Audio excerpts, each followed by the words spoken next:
Hello everyone, good morning. Today we have two good news and one something which you need to look out for, which we are going to go into details in this video. Excuse my boomer hair, I'm just about to go to get a haircut, and yeah, subscribe if you didn't do it before, and we can start.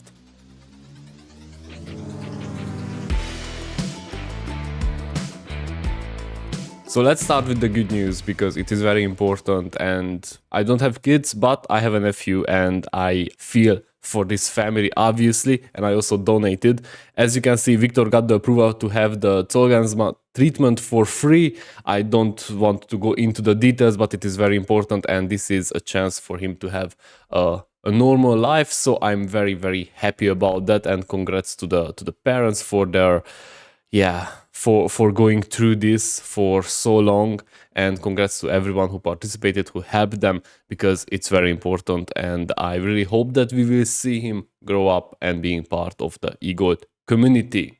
Let's go forward.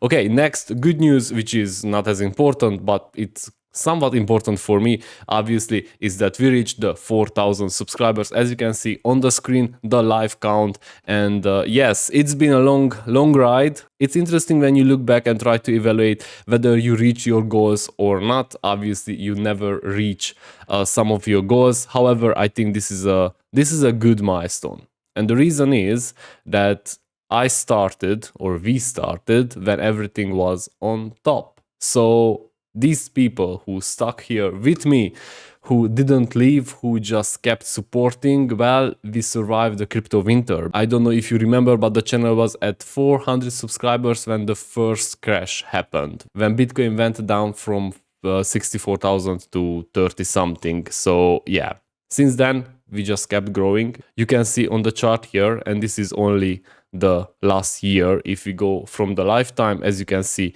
we never had a dip, we never had like a decrease in subscribers, and obviously that is a good thing. That is something which I can declare a big win, and hope to continue like that with a bigger pace. So we need to pick up the pace. Therefore, those who are not subscribed, you should subscribe, because hey, 40% of you are watching the videos and are not subscribed. We could double this number very fast. Okay, let's go forward and discuss what is going to happen today, because we have something very important which will bump up the volatility a lot today, and that is the CPI reading. Now, as you can see, we are waiting for the April CPI reading, and I know we are in May, but in May we are monitoring what happened last month. So right now we have a forecast of 5%, and that is important. It is a bit bearish because since July last year, when we were at the peak at the actual 9.1%, which realistically is well above 20 something percent, we are decreasing, we are going down continuously, and we had only once, and that was in September and October, when the CPI didn't drop, when we had an actual same reading. Now the situation there was very different, because we were in a decrease, the market was dumping, and right now if we will have the same reading, it doesn't mean that we are going to dump a lot. I think a same reading will probably just stop the price from growing, will stop the bullishness just a bit. Right now, some YouTubers say that we are in a bad situation, and whatever happens, Bitcoin is going to dump.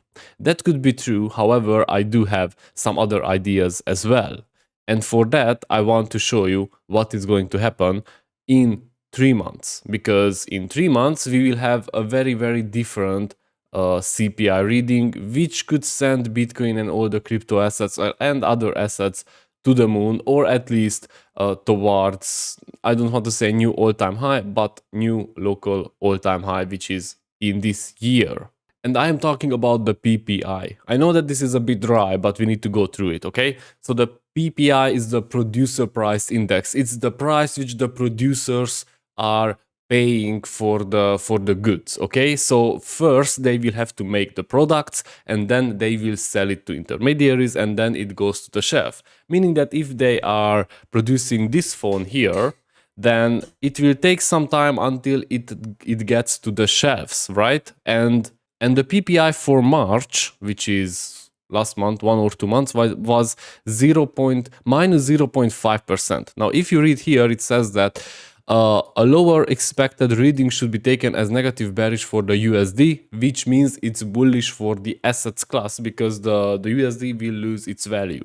Now, if in March we had a negative 0.5%, that could mean that maybe in 1 or 2 months we will have a very nice CPI reading, which could be very bullish for the assets, for crypto, for Bitcoin, for everyone else. Therefore, I want to go through the Bitcoin chart because usually traders don't follow news or don't follow these kind of indicators. They say, show me the chart and I tell you the news. So let's start with Bitcoin. What is happening with Bitcoin? Obviously, we are in a head and shoulders. However, the neckline is not really broken. Many people are posting that the neckline is broken. I don't think so. I mean, it is very clear for me right here, if we don't even want to count for the weeks, that the neckline is not broken yet, and this head and shoulders is not playing out just now. However, this triangle does. Okay, so if we want to go and follow only the chart, and we want to go very bearish with this triangle,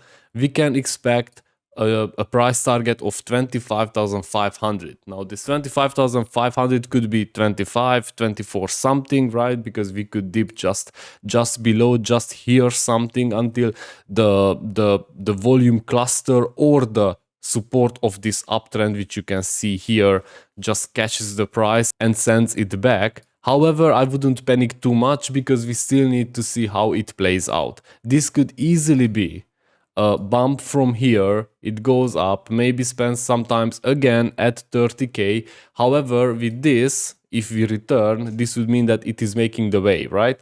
Therefore, if we go back to the 30k, it will be a simple breach, I would say. I don't think that at the second attack or third or fourth, we won't see too much time spent at 30 because for the simple fact, we already had this. We already broke this through and we already entered this big cluster, which is coming from previous movements here. So we just need to re-enter. That's the thing. Therefore, if we have a good CPI reading or a not too negative CPI reading, after which in June, July, we will have very good CPI readings based on the PPI, which was read before, then obviously we can expect some kind of a bullish momentum.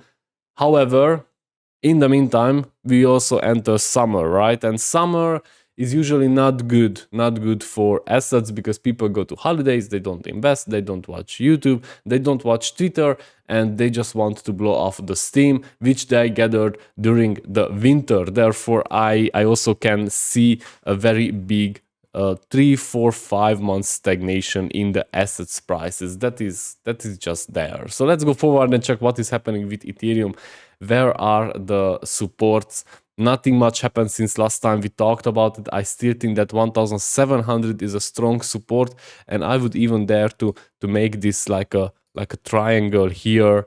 I think right now we are at support, and we could easily go down here, spend some time, come back. I don't see this as a big correction. I wouldn't think that a big crash would happen if we don't have a black swan event. Now, obviously, in the meantime, exchanges are closing and filing for Chapter 11 in the US. However, we know that this is not an FTX type of Chapter 11. It's not a bankruptcy. They just want to exit the USA, and this is a big finger to the SEC, to the government of the US. For tackling crypto revolution, let's say, and tackling the development of the blockchain in the US. Okay, EGLD, what is happening with EGLD? Well, EGLD is still struggling, and I don't know if you followed me, but a couple of videos ago I said that there will be 2 buy zones. One is most certain, the other one is we will see how the market will react and how will be the sentiment. Now we reached the first buy zone, the $36. However, we also have a big support here, as you can see. So I don't want to go down to the 32. I think it will be a good price to start to huddle some more. However, I am happy with the 36 and I want to go up from here. So all eyes on Bitcoin and all eyes on the CPI reading. I don't want to repeat myself too much. We are still in a downtrend.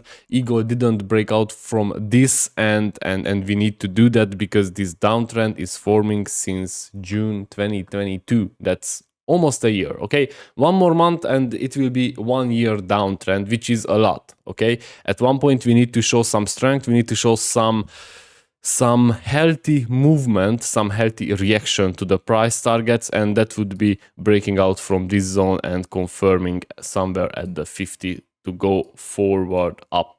So yeah, that is what I'm waiting for. Right now EGLD is not in a good shape. However, the ingredients for a rally are there.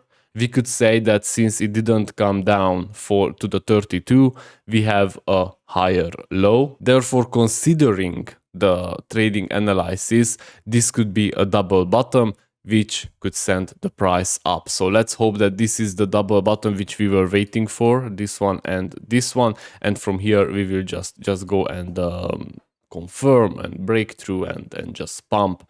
Obviously, we will see how the market reacts to the news. So make sure that you are following the CPI reading. It is going to come out at 8:30 in the morning Washington time.